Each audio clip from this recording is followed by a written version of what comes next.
პარტიაში გახარია საქართველოსთვის აცხადებენ, რომ ბათუმში სასტუმრო შერატონში მომხდარ ინციდენტთან დაკავშირებით ქართული ოცნება სამართალდამცავი სისტემა და შერატონ ბათუმი ორკესტრირებულად მოქმედებენ. პარტიაში ამბობენ, რომ გიორგი გახარიაზე თავდასხმის დამკვეთი არის ბიძინა ივანიშვილი და სწორედ მისი კვალის გაქრობას ცდილობენ სამართალდამცავი სტრუქტურები.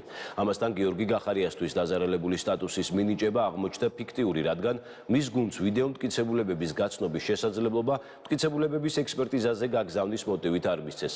ქართულ ოცნებაში ბრალდებებს სპეკულაცია დაფასებენ და ყველას მოუწოდებენ დაელოდონ გამოძიების დასრულებას.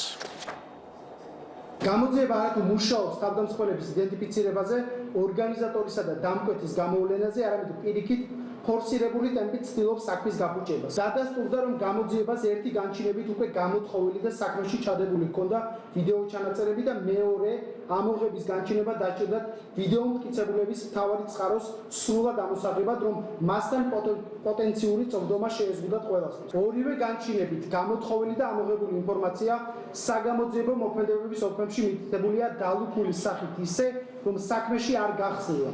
შესაბამისად, დოკუმენტურად ყოველ შემთხვევაში ასეა, მასთან წვდომა არ ქონიათ საქმის გამომძიებლებსა და პროკურორს. ღალატში გაწაფული გახარია ამ კონკრეტულ ინციდენტთან დაკავშირებით პირდაპირ აღიარებს, რომ თავდასხმა პირველი მან განახორციელა, ყველაფერი დანარჩენი არის, რა თქმა უნდა, სპეკულაცია, დაელოდოს ყველა გამოძიებას და შესაბამისი საპროცესო მოქმედებების ჭრილში იქნება სამართლებრივი საკითხები გადაწყვეტილი.